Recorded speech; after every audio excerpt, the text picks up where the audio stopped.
Podcast Network.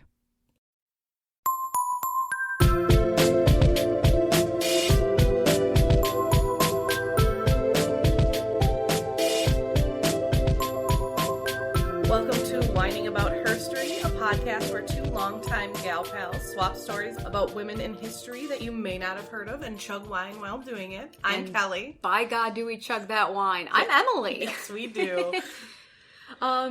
So I'm just going to get started off. Go for it. First of all, thank you so much again for tuning in to episode 2. We must have done something right, or you're just friends and family. And in that case, thank you for supporting us. We need the validation.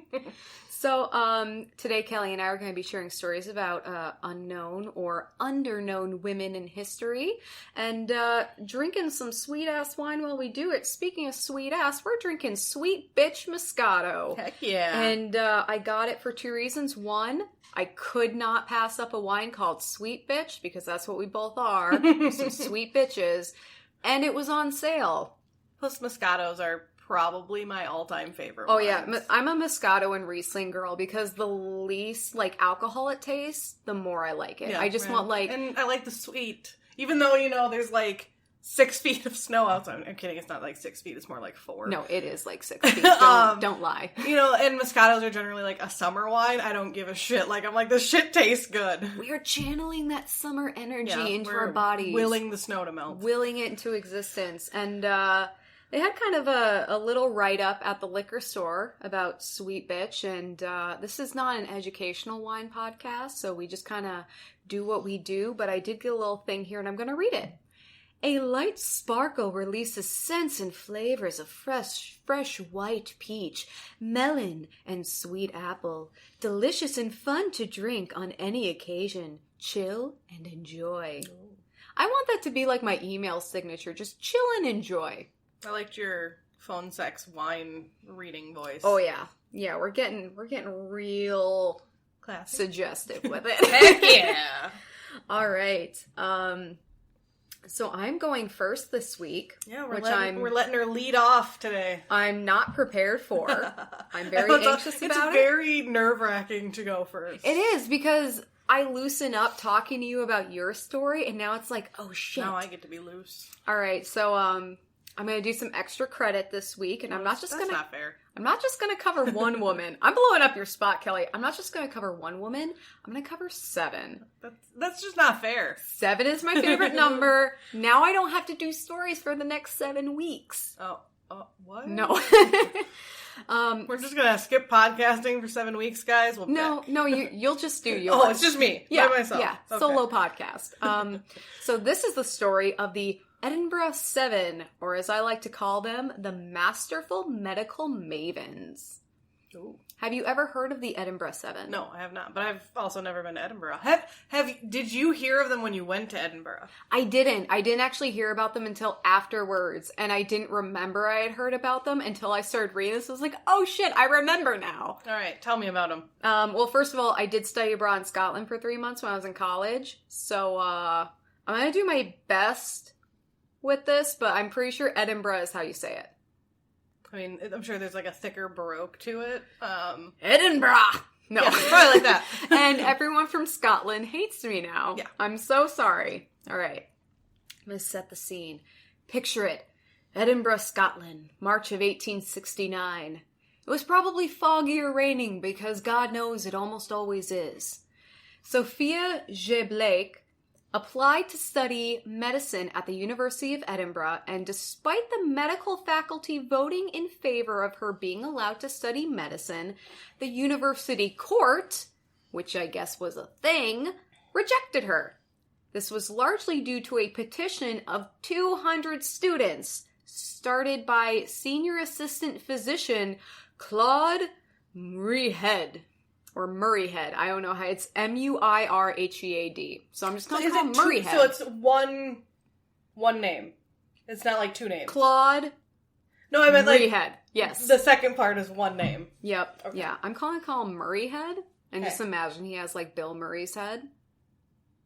Yeah, that's not the head I was imagining. Let's just continue. Okay. That That was a really weird mental image for a second. There's two kinds of people in the world. It was argued that the university couldn't make necessary accommodations for one lady. What kind of accommodations do you think universities have to make for women? I don't know. Separate bathrooms. Separate bathrooms, preferably feminine products in the bathrooms for women. That's probably it. Like, that's all I can think of. I mean, they didn't give a shit about our periods back then anyway, It's so... like, here's a rag. Literally, here's a rag. So, Sophia figured that the university wouldn't be willing to make accommodations for one woman. Maybe they would reconsider if there were more.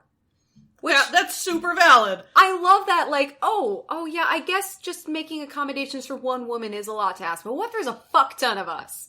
So, with the help of an English professor and the editor of The Scotsman, she advertised in that publication and other national newspapers, putting out the bat signal for other women to join her. It didn't take long for the first two women, Isabel Thorne and Edith Peachy, to respond.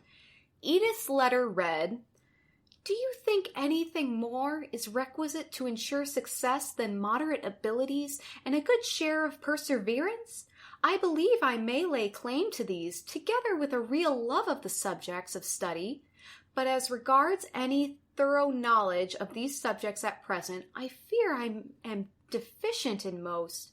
I am afraid I should not, without a good deal of previous study, be able to pass the preliminary exam." So she's like, hey, I'm really into this, but like, without schooling, I don't think I could pursue it. Like, super passive. That's super valid. Yeah, well, it's super passive, and it comes off as meek, but like, just lock it away in your brain vault. Remember her. Okay. So altogether, 5 women submitted a second application that summer. By the time it was approved by the university court, the group had grown to 7. So we're up to the Edinburgh 7. The 7 women were, because I think they're worth naming, Sophia J. Blake, Isabel Thorne, Edith Peachy, Matilda Chaplin, Helen Evans, Mary Anderson, and Emily Boville. So, rock on for the Emilys. Now, before they could attend the university, they had to pass the matriculation exam, which is just like an entrance exam. Yeah, I had to do that. Yeah, I did too, and I didn't fucking even go to hated medical it. school. I almost cried. Like, so Kelley and I went to the same university, and I was so stressed out about taking those exams, I like walked out and almost cried. Especially since there was like 3 of them. There was like a general one, a math one, and an English one, and I was like, why?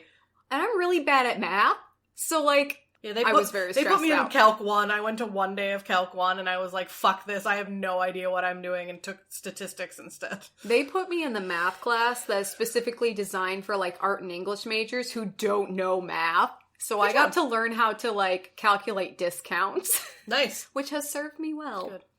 Now, their exam was like a choose-your-own-adventure. It automatically covered English, Latin, and mathematics, because Latin used to be a baseline. Yep. Yeah, which... It was not a dead language like it is now. Good for them.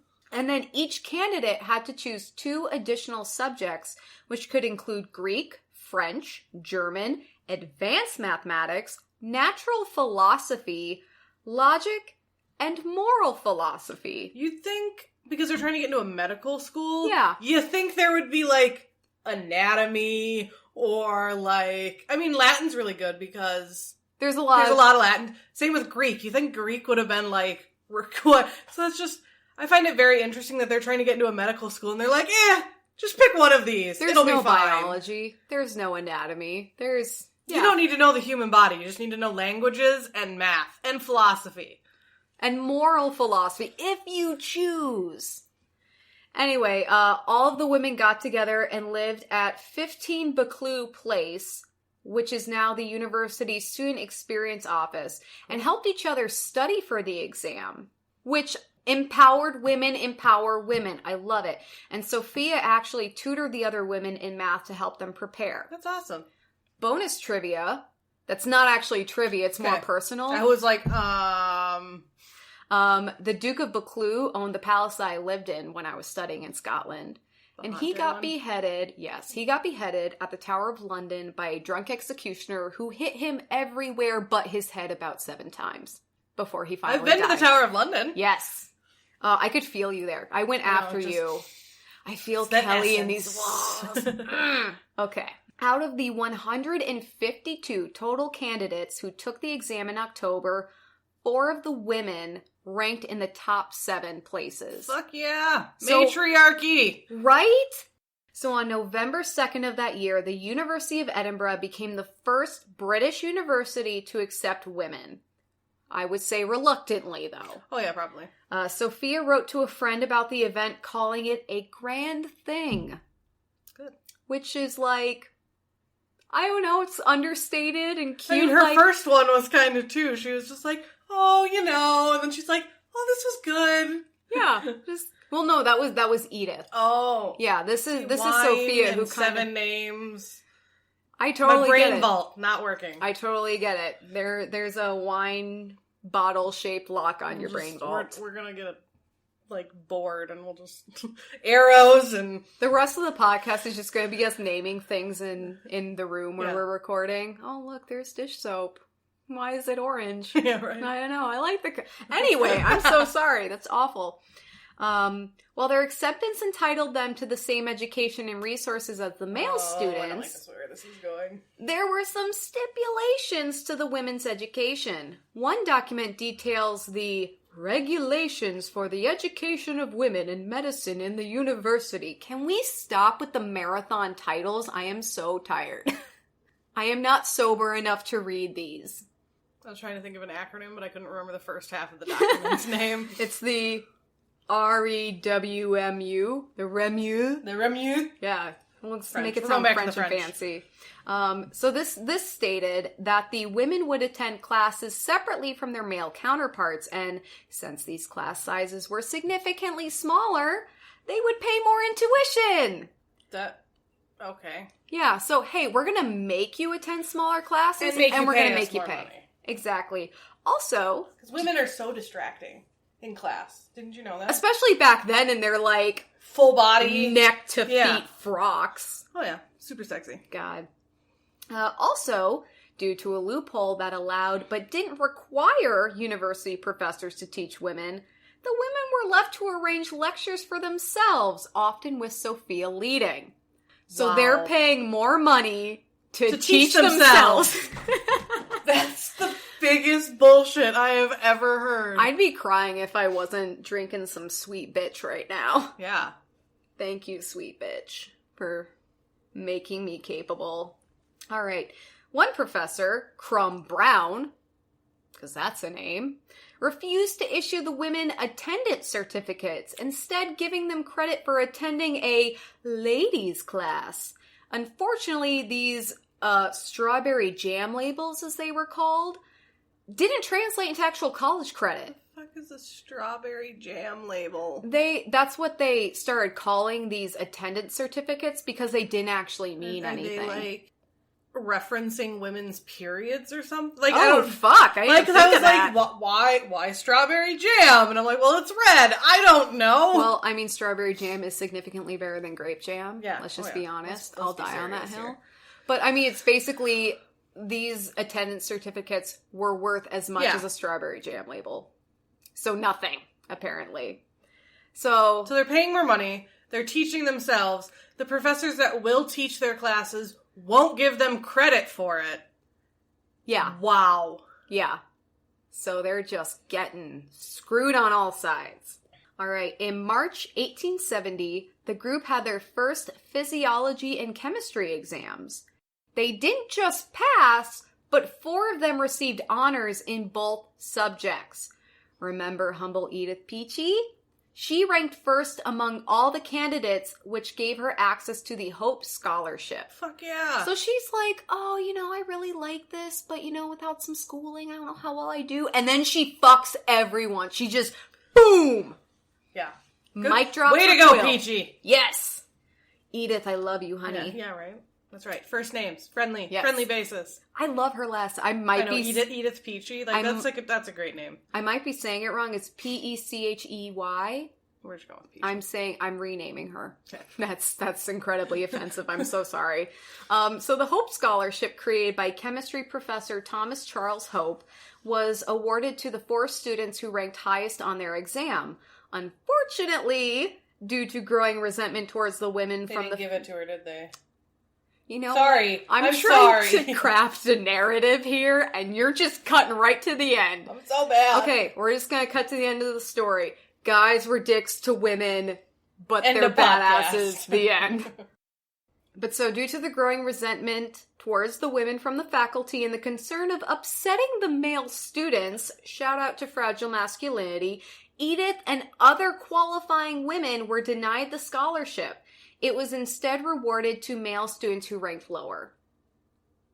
Kelley is giving me the, what the fuck is this bullshit face? Yeah. One professor in particular, Robert Christison, strongly opposed the Edinburgh Seven's attendance. At a debate in April of 1870, which was designed to determine if the women would be allowed to attend classes with the male students, which would also entitle them to lower tuition costs and make them eligible for rewards. So equal. Right? An actual, credit. Yeah. Christensen, I'm sorry, he's got a weird name. Another professor claimed that the women might be Magdalenes, which I actually had to look up. Have you ever heard that term? Oh my god, you're so smart. It's like Mary Magdalene. Exactly. I had to look that up. I was like, what the fuck is a Magdalene? I got this. So basically, former whores. Yeah. Reformed whores. But reformed I think in this context, workers. they're saying they'll be distracting. Well, they're women of ill repute because how dare they pursue education. Right. So they must be whores. How did they get in here in the first place? They slept their way to the top. And they said women should become midwives, not doctors. Because women are only good for pushing out babies and helping someone push out babies. A baby needs to be in the room for you to be valid. Yeah, apparently. Jesus. Christensen was highly influential at the university and turned a lot of the faculty who had been supportive of the women against them. He's just swinging his big dick around. Yep. This toxicity spread to the male students who would slam doors in the women's faces, making offensive comments, and taking up extra seats so the women wouldn't have a place to sit. Man-spreading. It's like the original man-spreading. Yeah, and here's the thing. You have an influential male faculty member who is, at worst, bullying, at best, influencing other staff members to reject these women. Of course, the students are going to start acting like that, so you're breeding an environment of toxicity. Yeah, that's terrible. Sophia recorded the abuse she experienced at the university, which included having her doorbell wrenched off, her nameplate damaged, having smoke blown in her face, receiving inappropriate letters, and having a Catherine wheel nailed to her door. Okay, I don't know what a Catherine wheel is. I'm so glad you asked. A Catherine wheel was a torture tool which involved using a heavy wheel to break the victim's bones, usually working from the feet up to make it as horrible as possible. Then, the victim's body was braided or tied to the wheel before being placed on a pole, where they would die. Can we put a picture of this on the blog? I will. I'm trying to imagine it, and I'm like, I don't know. Just, imagine taking a wheel and breaking someone's body from the feet up. Tying them to it. But because their bones are broken, you can, braid their limbs in the spokes of the wheel. So they just hung a giant heavy wheel on her door. Yeah. Okay. This just gives you the kind of message that was being sent. Very violent, very aggressive, very not cool. Edith recorded having been followed in the streets by a group of men who called her a whore. Because that's kind of the default, isn't it? Yeah. In response to the grossly unsafe environment, the women began to travel in a group. Which really reminds me of what we do nowadays. Yeah, there's always two of you. It's never travel alone. If I had a nickel for every time I was at the bar with just one other girlfriend and one of us went to the bathroom and came back for a dude to be sitting in our seats because... Yeah, no. You wonder why women go to the bathroom in pairs. Mm-hmm. It's because even going to the bathroom, we don't feel safe. Yeah. So, I mean... It's frustrating because you see how things haven't necessarily changed, but I think we have to acknowledge how far we've really come. We have. I mean, it has been 200 years, because you said this was 18... This was less than 200, so 1800s. But it was 1880-something. 1870s. 130-ish years, 40-ish years. We have come a long way, but it is still sad that some of these things have stuck around. Yep. Eventually... tensions boiled over on November 18th, 1870. That afternoon, on their way to take an anatomy exam at Surgeons Hall, the women found that Nicholson Street was blocked by a crowd made up of hundreds of people. So 7 women versus hundreds of people. As the women approached, they were pelted with garbage, and the crowd shouted at them. Wow. Yeah.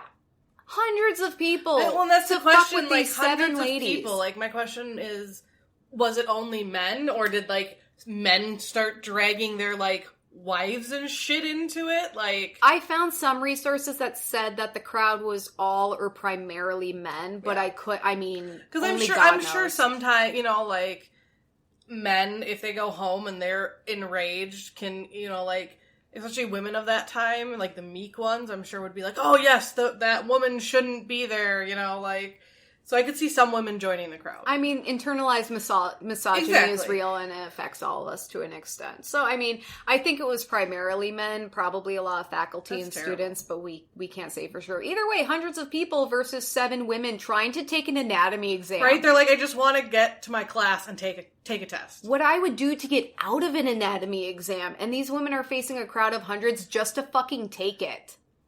All right, when they tried to enter Surgeons Hall, the gates were slammed in their faces.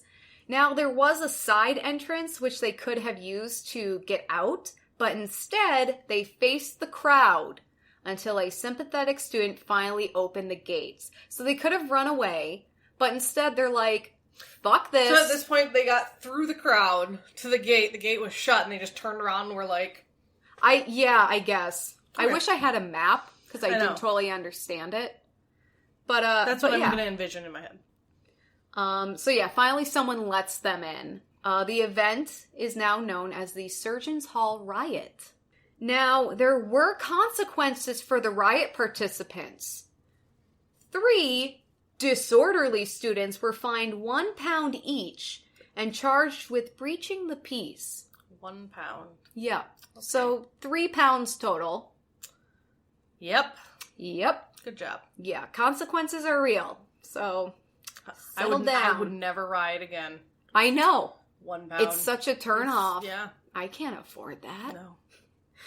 Sophia claimed that the crowd had been encouraged by a teaching assistant who then successfully sued her for defamation. Wow. So these women are going to school with these teachers and instructors and students. They know what's going on. And so she claims, hey, this guy totally led them on. Well, and I'm sure she could see that him, like, being like, yeah, throw more trash, or starting it even. Yeah, if he was there. But then, it's really just your word against his. Right. And then he successfely sued her for defamation. That's terrible. Yep. Let me guess, it was more than £3. I couldn't find it, but I would imagine. I would imagine there were more significant consequences.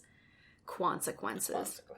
That's a new word. I just made it. Enjoy. Questionable consequences. Consequences. I love that. Thank you for helping me. Empower women to make questionable.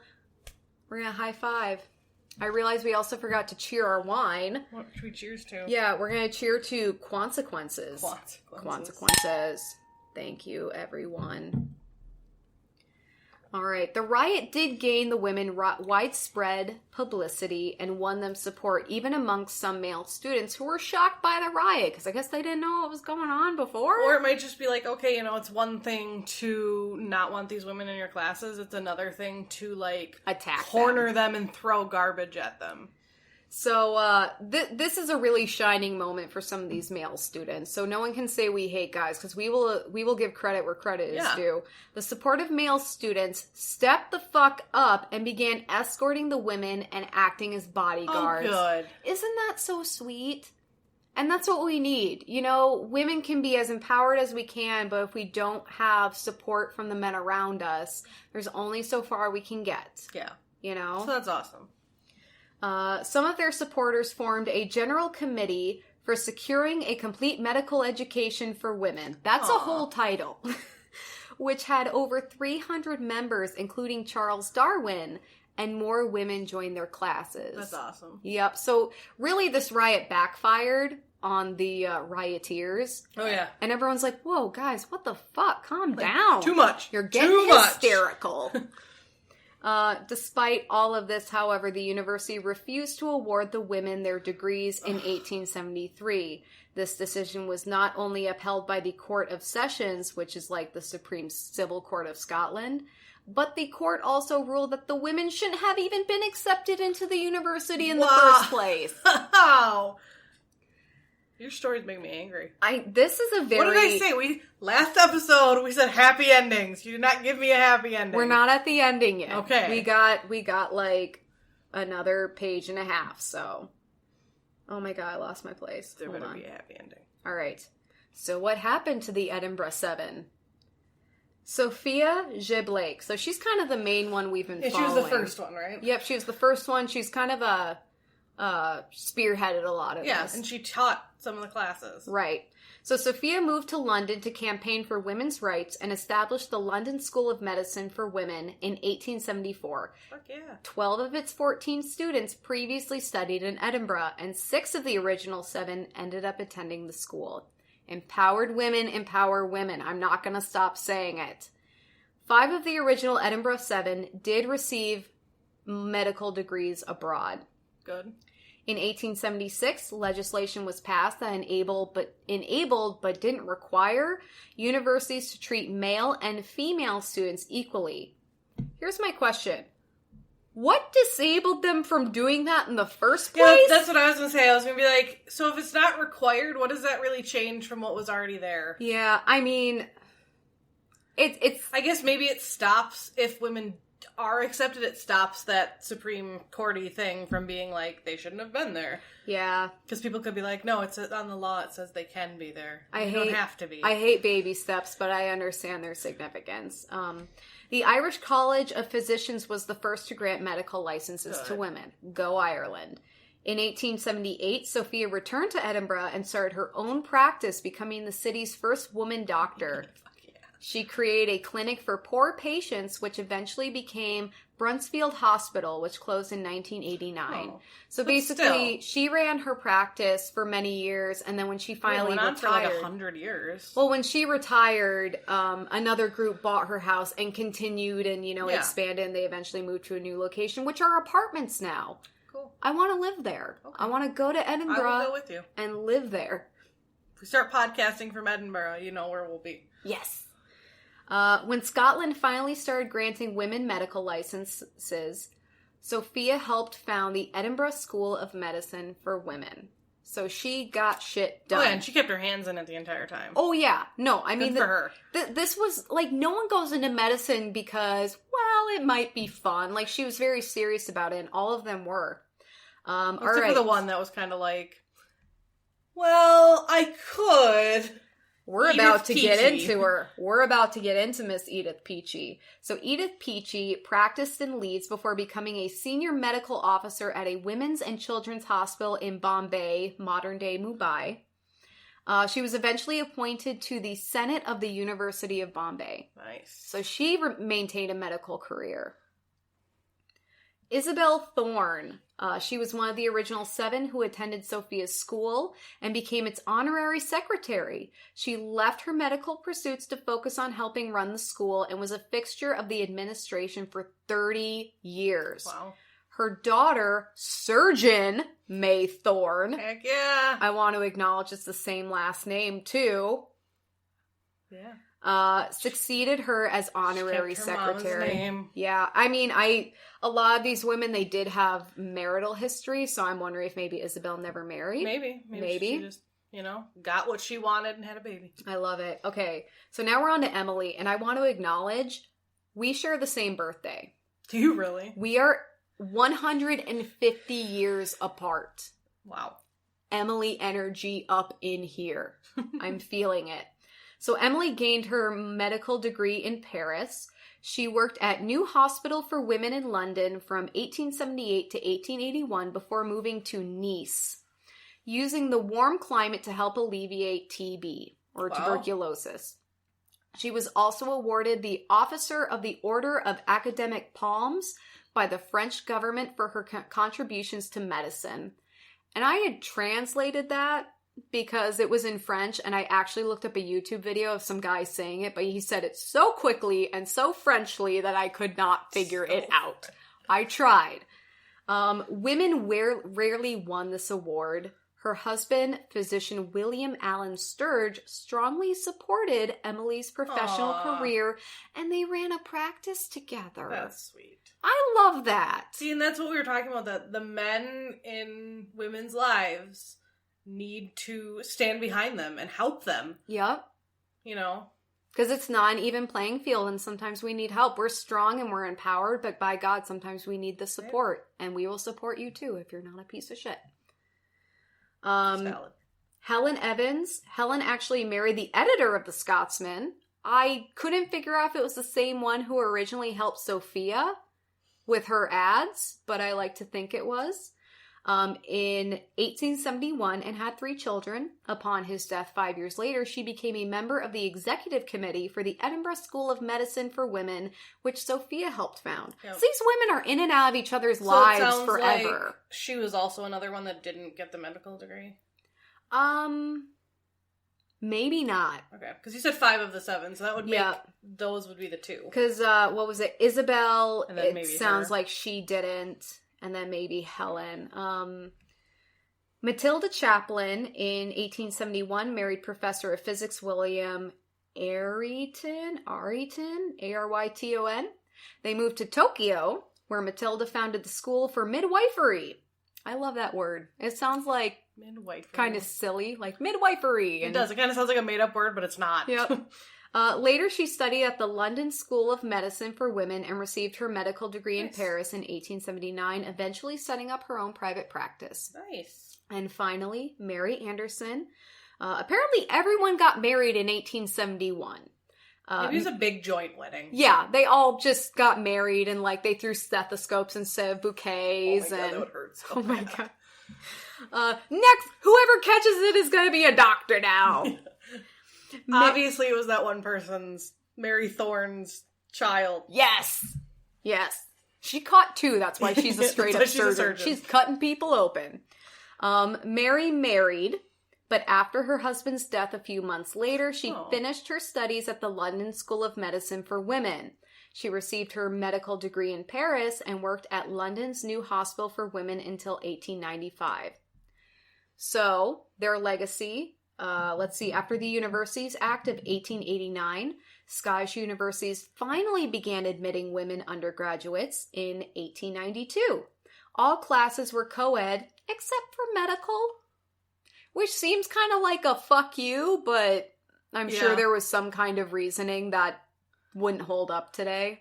I can't think of anything. Yeah. Like, maybe if it was, like, just anatomy classes, because I know, like... Especially if it was, like, church run, you know, like, because I remember when I was in school and it was church run, you know, when we did health class, when it was, like, the anatomy section, boys and girls were separated.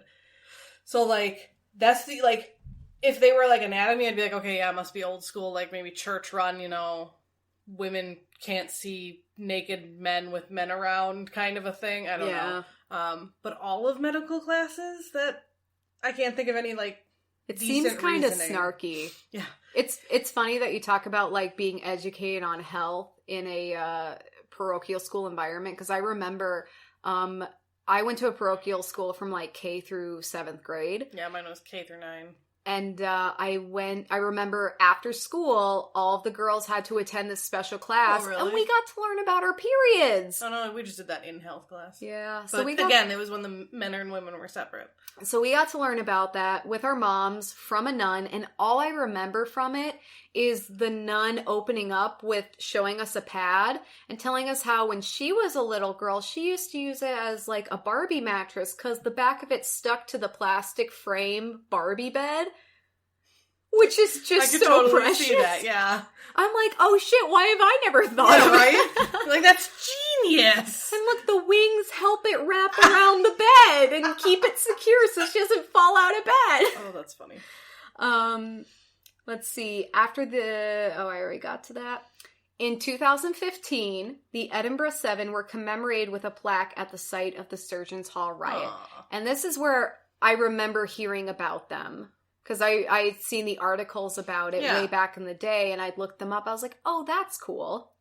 Two things I just want to talk about. First of all, they had every roadblock imaginable thrown up at them, and yet these women were still extremely successful in the medical field, and they did better than the men. A lot of them, yeah. Despite everything. Like, that, it shouldn't have been that hard for them. Right. But that's what makes it such a good story. It makes me think of the quote, and yet she persisted. Nevertheless, she persisted. I have a purse that says that. You know, I'm very like proud that's what of it makes me think of. Yep. No, and that's really cool.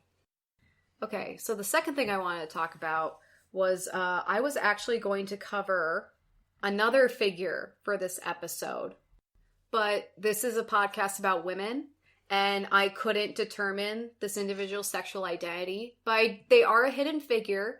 And I did just want to give them a brief little shout out, Dr. James Barry. It sounds very masculine, but that doesn't necessarily mean it is. Well, they were, I'm gonna say they just to be safe, but they were born female, but transitioned into being a man and practiced medicine as a man under the name Dr. James Barry. And they were very successful, and no one knew their birth identity. I'm treading very lightly because I don't always have the vocabulary to talk about these topics, but their birth identity until they died and did an autopsy. I suppose because back then they full transitions were not a thing. Yeah. So Dr. James Barry is a really interesting figure. I found a bunch of different arguments talking about how they transitioned out of necessity because they couldn't practice medicine as a woman. Kind of like how you hear of women in war that will dress and act like a man, but they still identify as a woman. Right. But because they wanted to fight in the war, they took on the role of a man. But I also found arguments as an example of trans erasure, and I didn't feel comfortable getting into it, but definitely look up Dr. James Barry. Extremely interesting figure. And if you guys have any more just about them, please email us at whiningaboutherstory@gmail.com because I'd love to know more. But honorary shout out. They're really cool. So that's it for me. Well, you did end on happy notes, and I appreciate that. I did, I didn't feel like I needed to chug a glass of wine at the end like last time. It was, it had some moments that got a little stressful, but I think we pulled it out at the very last minute. All right. So this my person might just be a ignorant American thing. I don't know if we'll ever get European listeners, but if we ever do, I'm actually curious to know if you people know her. What do you mean, you people? You people. No, her name is Valentina Tereshkova. I'm really sorry. It's Russian. There's a lot of Russian names in here. I'm going to do terrible. I was going to take a really wild guess that they were Russian. Yeah. Just shot in the dark. Shot in the dark.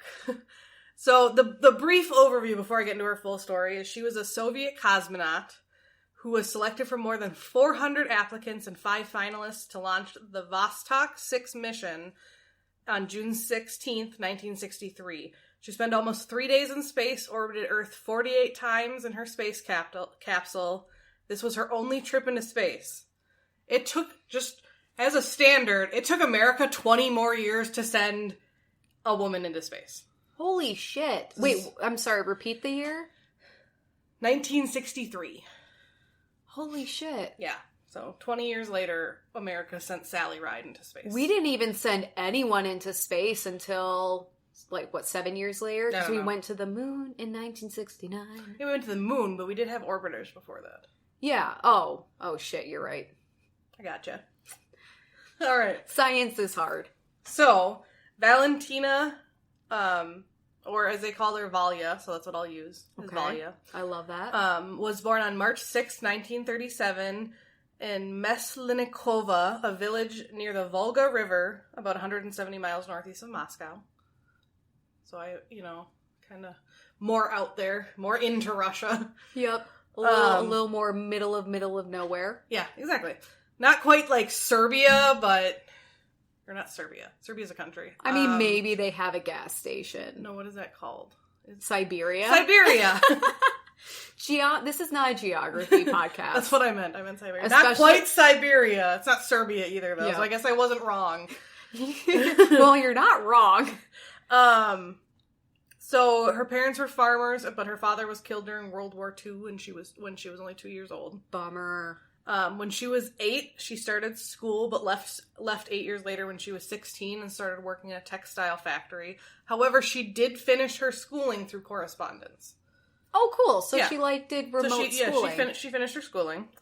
Valya joined... Okay, I'm going to feel really bad if some Russian person listens to this, and then, somehow this gets to her, because this woman is still alive. Oh, really? So if I'm, horribly mispronouncing her name, I'm really sorry. Man, everyone else we've covered is dead, so if they're mad about it, we don't know about it. But this woman's still alive. I'll get to that. I'm so sorry. Where was I? Oh, Valya joined the factory's Young Communist League, or the Komsomol, and soon advanced into the Communist Party. She also became interested in parachute jumping after joining the Yaroslavia Air Sports Club, and she made her first jump in 1959 at the age of 22. Holy shit. Yeah. I've never been parachuting. I don't think I will ever go parachuting. I think that's terrifying, so that's awesome. I think, I think of skydiving, and I've got a friend who did it, and, obviously he survived, but I think it's gotta be the simultaneously most terrifying, but also most freeing experience, because honestly, once you jump out of the plane, whatever happens. You have no control. I don't like that. Complete abandonment. Ugh. Yeah. I'm such a control freak, I can't handle that. So, after Yuri Gagarin, I've heard of him! Yeah. He was the first man in space. Okay. Well, so yeah, person. After Yuri Gagarin became the first man in space in 1961, Sergei Korolyov, the chief Soviet rocket engineer, came up with the idea of putting women into space. I love that phrasing. I literally took that sentence out of something because I love the phrasing. Came up with the idea of putting women in space. Okay, so we've sent a man up into space. We gotta do something big. Wait, stay with me for a minute. What if we did the same thing, but with a chick? Whoa. Boobs in space. Boobs in space! Zero G boobs!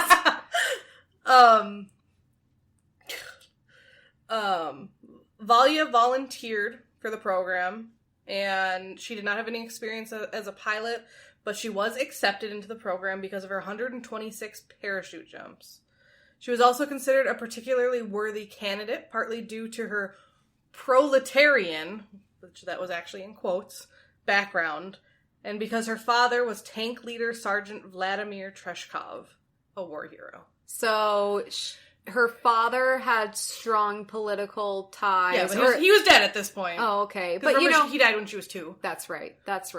But she also was, politically friendly. Yep. And for the time. Yep. And the fact that she was a parachuter was a huge deal. Yeah. We'll get to that. Hey, we know she can land on her feet. Actually, that's literally the next sentence. The reason parachuting was such a big deal was because at the time, cosmonauts had to parachute from their capsules second before they hit the ground on returning to Earth. What the fuck? Other qualifications included that they be under 30 years of age, under 5'7", so I'm out. I'm in. And under 154 pounds. I'm also out. Oh my god! I just need to be a Russian cosmonaut. I just need to jump out of a plane 100 and some times. Yeah. I got this. Proletariat. So along with 4 other women, because remember I said there was 5 finalists, Valya received 18 months of training, which included tests to determine how she would react to long periods of time alone, to extreme gravity, and to zero-G conditions. It included weightless flights, isolation tests, centrifuge tests, rocket theory, spacecraft engineering. Holy she had to shit. do an additional 120 parachute jumps. They did give her pilot training in the MiG-15 UTI jet fighters as well, so she could pilot her own capsule. Okay, maybe it's just because you're using a lot of really cool words, but the one that stuck out to me was UTI. Yeah, I know, right? That hit my ear, and I was like, what? The group of 5 spent several months in that training, and it included an examinations in November 1962, after which the 4 remaining candidates were commissioned junior lieutenants in the Soviet Air Force. Holy shit. So really there was 5 and then there was 4, so really only one person got kicked out. Yeah. But then they're all made junior lieutenants, so they hold some kind of position in the Soviet Air Force. Yep, and this is what it says is Valya was honorably inducted into the Soviet Air Force, so I'm assuming they all were honorably inducted. Mm-hmm. And thus she became the first civilian to fly in space. Because they're not, like, actually in the Air Force, but they were honorably inducted into the Air Force. I was gonna ask, like, so what does honorably mean? That sounds kind of shady. So, the 3 leading candidates were Valya. They didn't give the first name of the other woman. I probably could have looked them up, but I didn't, so I'm sorry. This is Valya's story, and if you have more information about these other women, please send it to us. So it's Valya Solovoyeva.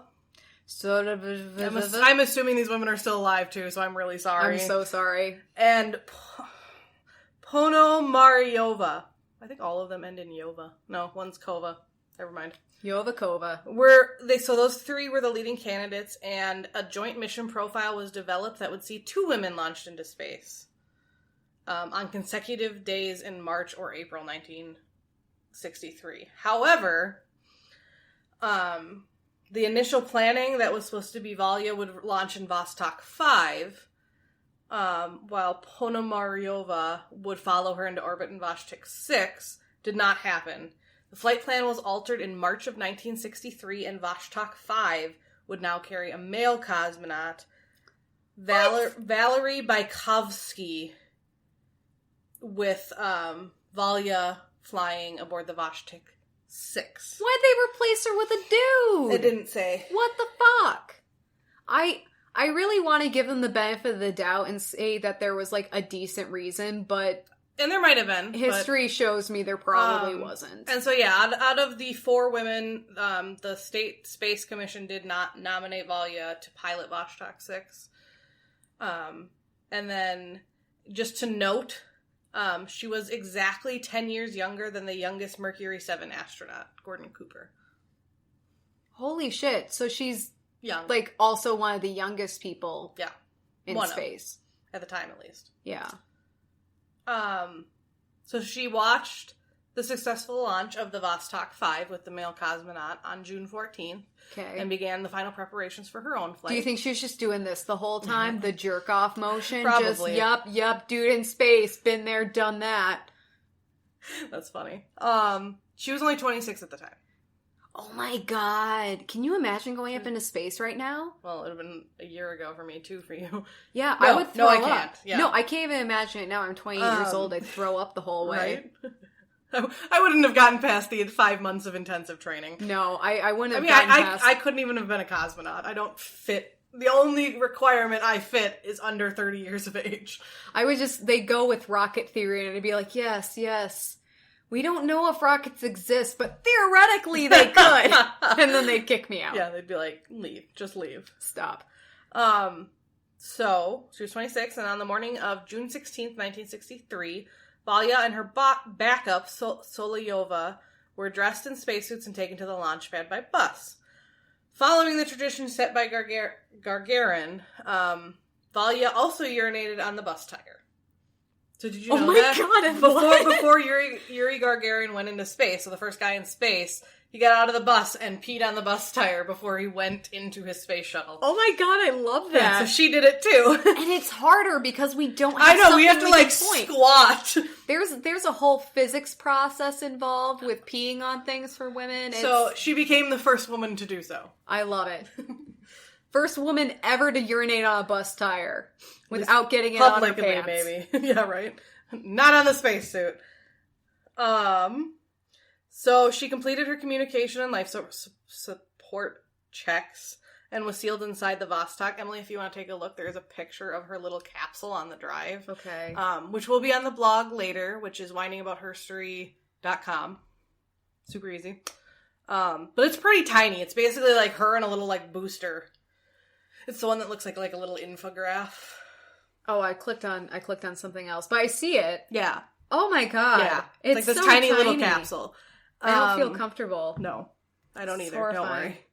Don't worry. So she was sealed inside. There was a 2-hour countdown.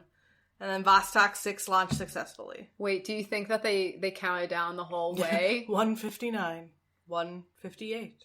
Wait, 1:59:59. Yeah. 1:59:58. I really hope not. Oh my god. So, Vostok 6 launched successfully, and Valya became the first woman in space. Her call sign on this flight was Chaika, which in English means seagull. Aww. Which was later commemorated as the name of an asteroid, 1671 Chaika. So there's an asteroid out there named after her. I bet that's the one that takes us all out. Seagull! Yeah, right. The two spacecraft took different orbits around Earth and came within 3 miles of each other. At that time, the cosmonauts exchanged communications with one another. Do you think he, flipped her off and then she just kind of gave the two V. fingers? No, I'm kidding. I'm sure they were all very professional. Although Valya experienced nausea and physical discomfort for much of her flight, she orbited the Earth 48 times and spent almost 3 days in space. What? Yeah. Holy shit. With a single flight, she logged more flight time combined than all of the American astronauts who had flown before her. Holy shit. No wonder we were so scared of the Soviets. They were getting it done. Right. Valya also maintained a flight log and took photographs of the horizon, which were later used to identify aerosol layers within the atmosphere. Aw, aerosol. Right. All that hairspray. Right. So a lot of her flight log and stuff were broadcast back to Russia and Europe. However, they didn't know that during this time she was actually in a lot of danger. What? At one point, an error in the spacecraft's automatic navigation software caused her ship to move away from Earth's orbit. She noticed this and contacted, the Soviet scientists, and they quickly developed a new landing algorithm so that she could land safely. However, upon her landing, she did receive a bruise on her face. Not that bad, considering it could have been a lot worse. Considering you fell out of the Earth's orbit while you're hurtling around it in space in a tin can for 3 days, I think she got off pretty easy. Yeah. I don't know where she was originally intended to land, because, they had to make a new plan. But she landed in Altai. It's a region near the Kazakhstan-Mongolia-China border. Oh, wow. So she was off a ways. Just a smidge. Just a smidge. It's like a quarter inch on a map. The villagers there helped Valya out of her spacesuit and asked her to join them for dinner. She accepted and then was later reprimanded for violating the rules and not undergoing medical testing first. Which makes sense. I mean, you get back from space, they want to make sure you're okay. But she's however many miles away and she wants to get dinner? They invited her to dinner. The villagers that found her. Well, not found her. But I mean, her and the Soviet scientists plotted the course, so I'm sure they knew where she was going to land, and they were probably coming to retrieve her. And they're probably like, the fuck, lady? You know what? Let her eat. I just got out of space. It's been 3 days. Some shit went down. I got a bruise on my face. Someone's offering me dinner. Food. Fuck you. I'm gonna eat. Don't deny me my carbs. Valya was honored with the title of Hero of the Soviet Union. Good for her. She also received the Order of Lenin and the Gold Star Medal. She became the spokesperson for the Soviet Union, and while in that role, she received the United Nations Gold Medal of Peace. Wow. Yeah, there's a lot more, don't worry. Oh my god. We're really ending on a positive note. I'm happy. So after her mission, she was asked how the Soviet Union should thank her for her service for the country. So she was asked. Valya responded that the government searched for and published the location where her father was killed in action. Which was somewhere in Finland, I believe. Oh my god. They did do it for her. And a monument now stands at this site, Lemety, which is now on the Russian side of the border, but it must have used to have been in Finland, because it says Valya has visited Finland several times since. So I assume it used to be in Finland, apparently now it's Russia. That is so sweet. Yeah. I oh think that's my really god. nice. Can you imagine? So she's basically being asked by the government of her entire country. What do you want? Yeah. And she's like, I want to know where my father was killed in World War II. I wonder how much that must have weighed on her. Yeah. You know, that kind of reminds me of, Jared, my boyfriend, and I had watched The Wall. So Pink Floyd's movie related to their album. And the whole thing is that this boy, his father died in World War II when he was just a baby, and he's got these he suffers greatly from that loss, because not only does he feel that emptiness in his life, but he didn't know his father. So it all ties in, Everything ties together. Oh, that's so sweet. Yeah, I thought that was really nice. So there were plans for further flights by women. However, it took Russia another 19 years until the second woman, Svetlana Savitskaya, flew into space. Note that it took Russia another 19 years. So that means they sent 2 women into space before America sent one. Oh my god. Just saying. So none of the other 4 women in Valya's early group flew. And Valya never flew again, as I mentioned. She did later become a test pilot and an instructor, and did earn a doctorate in technical sciences. Damn. Yeah, so she got shit done. That's she's probably still getting shit done. Yeah, I mean, that's really good for a 16-year-old who dropped out of school and finished with correspondence, right? And, wow. So in 1963, Valya donated a silver cup at the Women's 1963 European Rowing Championship. So it was pretty cool. Cool. Empowered women, empower women. So that was September. In November 1963, she married a fellow cosmonaut, Adrian Nikolayeva, and they had one child together, a daughter named Elena, and she was the subject of a lot of medical interest because she was the first child born to parents who had both been in space. Oh, shit. I wonder if she had superpowers? She did go on to become a medical doctor. So that's it. That is... Side note, she did become a medical doctor. Kids born from space parents become doctors. Yeah. That is what I'm concluding. I think that's logical. Valya and Nikolayev divorced in 1980. So, they were married for a while. Got divorced. That's in totally 1969, came the dissolution of the first group of female cosmonauts. What is the dissolution? They disbanded. Oh. The first group of female cosmonauts. Oh, okay. Basically. So they all, like a band, they broke up? Yeah. Or were they decommissioned from the military? I don't know. Am I just asking questions? You're asking questions that I don't have the answers to. I'm so sorry I'm making this more complicated. But so when that happened, she became a prominent member of the Communist Party of Soviet Russia and has held various political offices, and she has remained politically active following the collapse of the Soviet Union. Okay. Because obviously now it's just Russia. And she is still regarded as a hero in the post-Soviet Russia. And it says, and much of the world, which made me go, oh. I mean, maybe I'm not very educated as far as space exploration goes. I was decently into it, and I've heard of Sally Ride, and I've heard of Yuri Gagarin. I don't remember ever hearing of her. I've never heard of her. Yeah, I know Sally Ride, but and that's why I'm saying maybe it's ignorant Americans. I mean, we're really bitter. I'm very curious. We're really bitter that Russia had the first gal in space.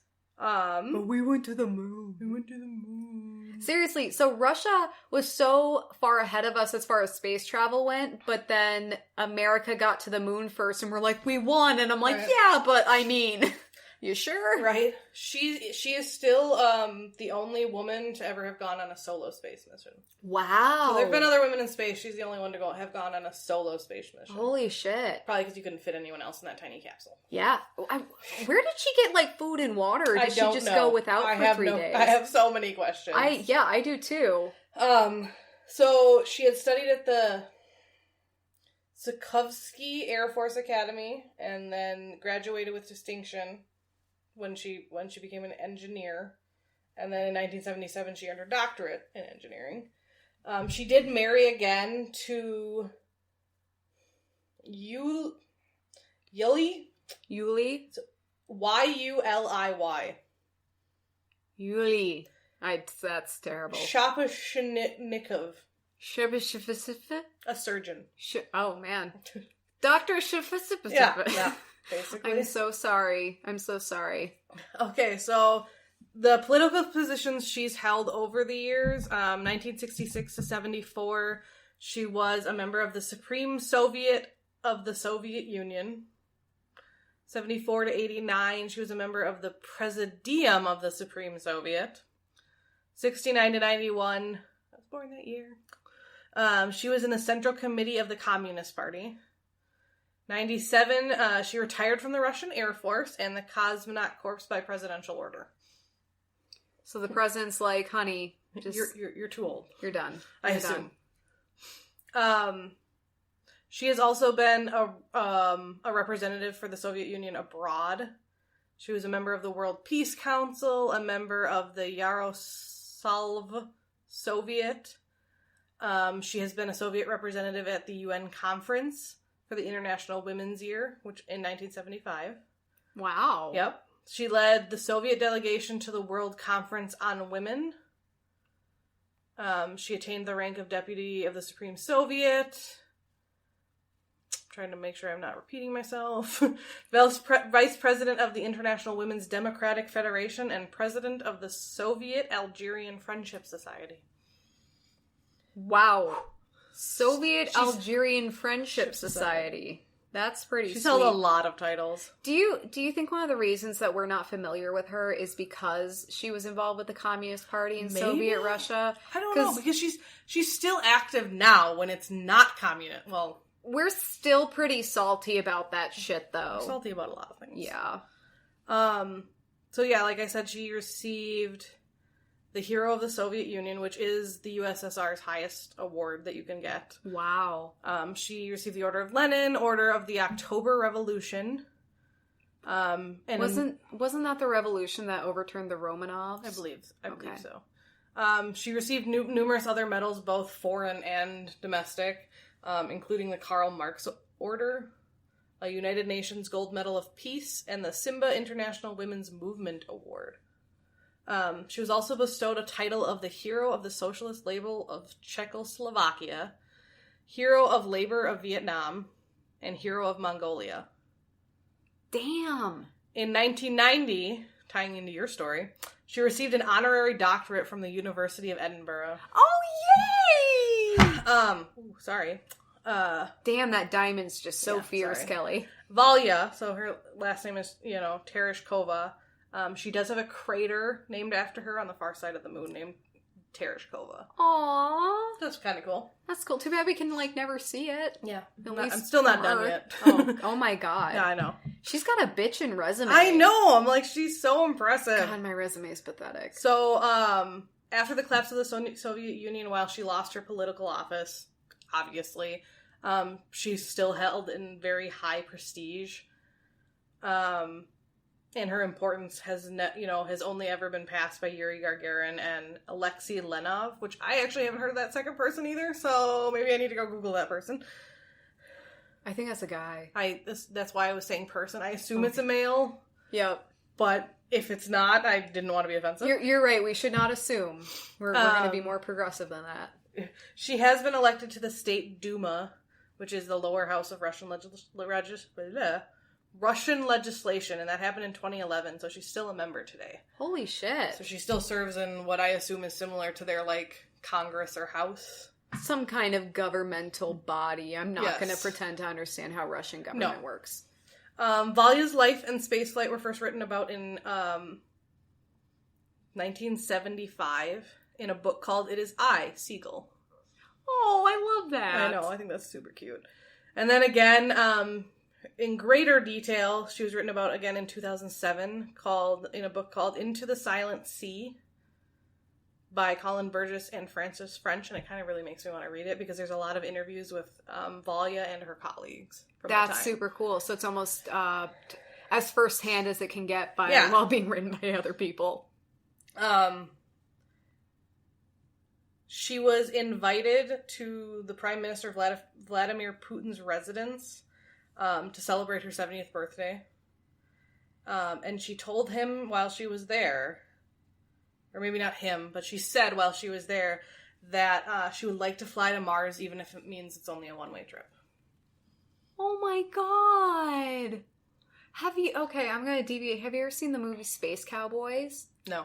It's basically a bunch of older actors, and they're playing pilots who are trying to go into space using planes before the space program really took off. Okay.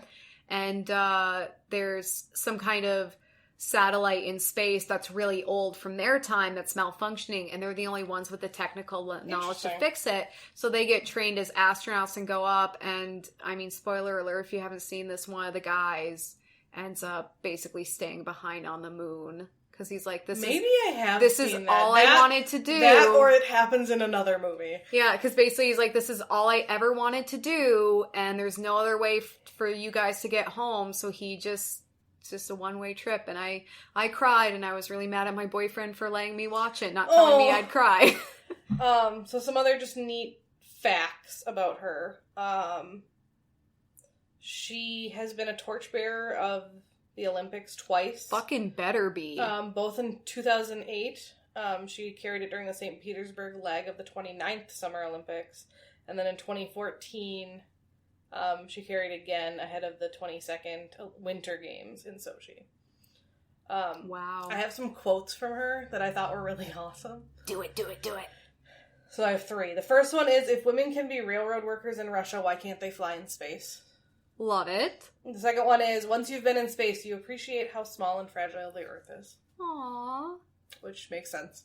And then the last one is, they forbade me from flying despite all my protests and arguments. After being once in space, I was keen to go back there, but it didn't happen.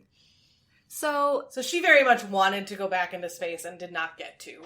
That's gotta be so frustrating. But I mean, I believe she's currently 83. She's still alive and kicking. She's still, damn, part of, government in Russia. Like, she's a badass. Jesus. I love that we're covering a woman who is still alive, who we can appreciate while she's still on this earth. Oh, yeah. Everyone else, it's kind of like, great that they're getting acknowledgement, but kind of too little too late. We can do plaques and reburials and all that stuff, but this woman, we can really be like, thank you so much. Oh, yeah. You're fucking amazing, and you kicked ass, and what you did is absolutely incredible. Yeah, I 100% agree. Also, for you feminist stamp collectors out there, she was also featured on a stamp at one point. It's on the drive, and I'll put it on the blog as well.